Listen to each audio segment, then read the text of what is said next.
Welcome back, everybody. My name is Gammatrap, one word, and this is our tutorial series where we cover fire. Now, we've got different sizes and styles ready, and each of these will be in their own video, just so you don't have to hunt around or wait through a very long video. You can just pick the video in the series that you're looking for, or you can watch them all for a slightly more comprehensive view and understanding of fire. Now, we've got small and medium and large. Each of them have a realistic and stylized version to them, as you could probably see here down below. Now, they've all been made, but if you don't see the links in the description down below, that means they haven't been published yet. Make sure to subscribe with the notifications on if you'd like to catch those. But for now, let's get started.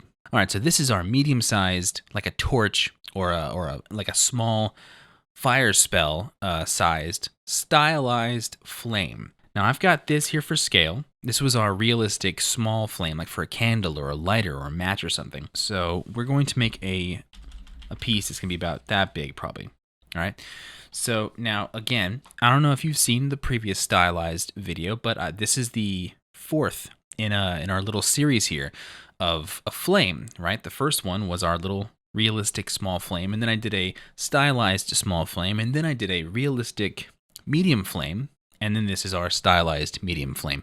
And then the next ones will be bigger and bigger. And I might make other ones like directional flame, like from like a real like flamethrower or a flame spell or something where the fire is in motion. But I mean, that really depends on y'all. If y'all really want it, just let me know in the comments. But for now, we're going to get into this medium-sized, stylized, it's a mouthful every time, flame. So for these, we're just going to use, as always, our hard round pressure opacity brushes. I don't know if this is the first one of these videos you've seen. We're just going to keep transfer on, and this is our brush settings, and we're not going to have size on, right? Size dictated by the pressure of the pen is not what we're going for. You can, all right? You can. I don't. I don't like it. You can totally dig it if you want to. What we're doing, we're going for something like this, where just the opacity is changed by the pressure of the pen. I feel like it gives me a little more control. I have to worry about it a little less. Now, for the colors, our stylized colors are these right here.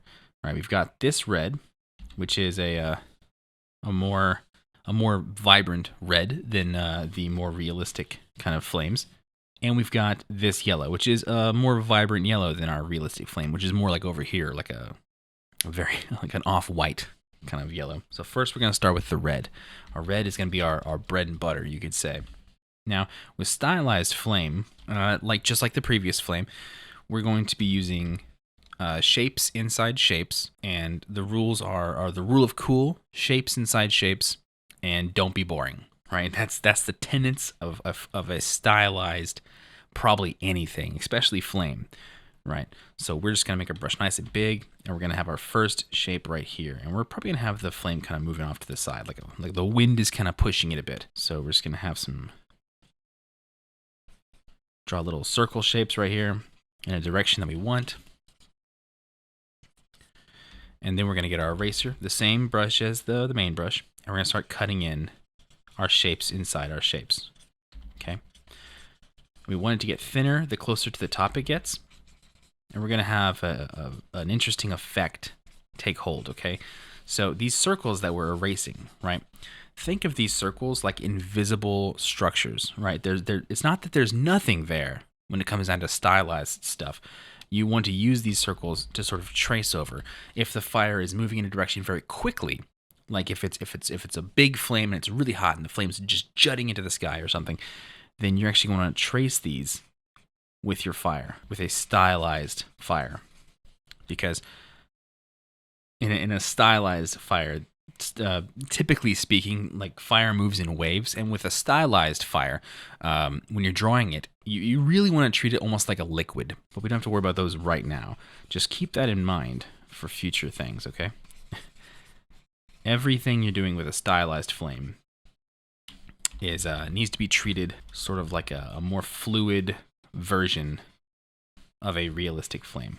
Realistic flames are cool and all, and can be really high detail, but they're also kind of boring. Like, look at this. That's our realistic little flame. That is so boring, and that is definitely not what we're gonna try and do with our stylized flames ever. Now, what else is cool? Because cool is the rule. Remember, You can also have fire kind of like twisting around itself, okay, for extra points. So let's add some of that, and we'll just erase it to really show what's happening, right? We'll add a little divot there, a little pocket of nothing. And then we're going to cut another shape in here, because shapes inside shapes is the name of the game. We're going to keep some of these things nice and sharp, and our shapes are going to be good and round. Let's add a little extra, little fire in that. It's cool to have pockets of like barely anything, but sometimes, you know, it's a little much.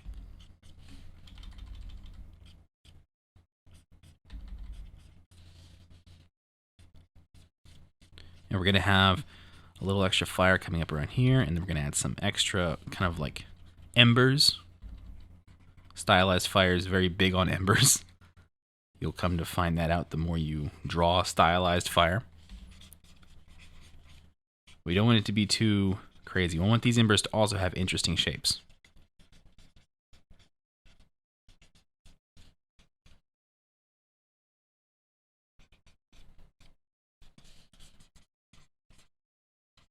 Now, the bigger the fire is, in stylized form, typically speaking, the more interesting it needs to be. Now we want the bottom part, the source of the fire, to be the widest. So let's keep making sure that we've got plenty of fire down here to work with, while also retaining the shapes in shapes thing.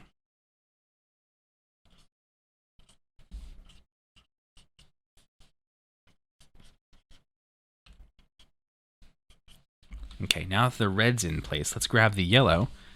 Now the yellow's not going to leave the red.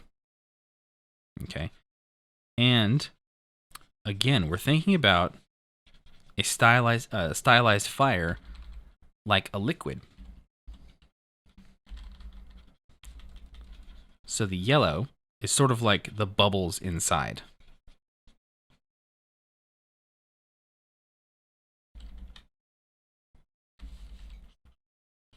And you're only going to put yellow where there's plenty of red to keep it inside. And when I said bubbles, you can literally think of it like bubbles. So you can either cut cool fire shapes inside the yellow, right? Or, and it's the cool part, you can literally make them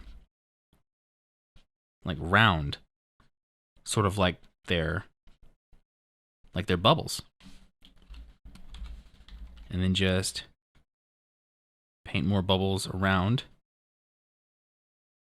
and make the fire look alive. But you don't want it to be boring. Now remember, main rule of stylized anything is don't be boring. And the easiest way to be boring is to be predictable. So if you're just drawing a bunch of yellow dots everywhere, then that's pretty predictable. All those dots look the same. You got to make sure that nothing looks the same. You might find yourself going back and forth with these yellow and the red bits, but it's all for the good. All to retain the rule of cool. And grab that red, and we're going to have a nice, like, strong outline and some extra threads. If you saw my previous video about the realistic torch, you might have seen what I was talking about, how fire does this thing where it kind of looks like it has threads in it. That's typically the heat waves. The waves are visible whenever it's hot enough.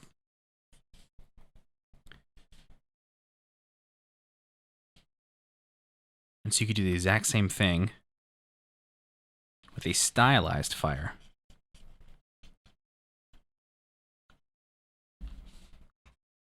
Kind of like that. Now, stylized fire is typically a lot faster to draw because you're not having to worry about making it look like a particular kind of way. Usually, I should say. Things are different all the time. Things change. So if this is for a client, they might want something a specific way, and you'll have to learn to adapt and change to accommodate that.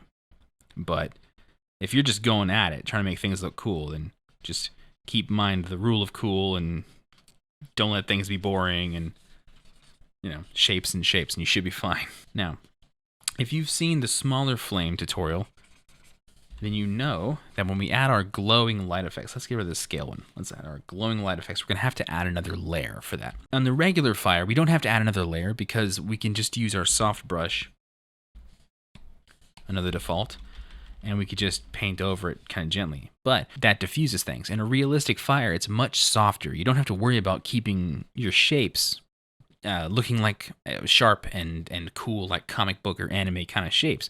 You do in this kind of style. So to fix that, you have to go to your blending mode and pick either color dodge or linear dodge. They're both pretty good. I think we'll go with the red here. And when you do that, it retains the shapes inside. Like you can still see every detail of the yellow, right? It's still like sharp shapes and sharp outlines. We're not going to go that hard though. We're going to be a little softer. And you're going to add a little bit of glow, very gentle glow. Gentle with the glow. You don't want to go too crazy, okay? Because otherwise it really makes it hard to see the cool shapes that you cut. But everywhere there's a thick bit of fire, you're going to add at least a little bit of the glow. And you don't have to just use the red. You can use the yellow if you want. Like right in the middle area. To have a little extra light. Because yellow has a brighter value than red. So if you, because this is like a torch, and again, this is subjective, it's going to be completely up to you. But you're going to want to add as much light as you need. So depending on the color of the flame, if it's a blue flame or a black flame, for example, there's some really cool like spells and and crazy effects that people can do that they use stylized flames for. So keep in mind the purpose of the flame. If it's supposed to be hot and it's supposed to be bright, make it bright. Make it look hot and bright. Use reds and yellows and all that. And we're going to turn this canvas sideways because that's easier for me when I draw the light hitting the portcullis, the column. We're going to grab that red. We're going to go back down to the torch layer. And if you saw my previous stylized flame video, the previously in the series, then you know that you don't have to have a basic sort of light source. Everything in a stylized piece can be stylized. That's really cool, which includes how the light hits things.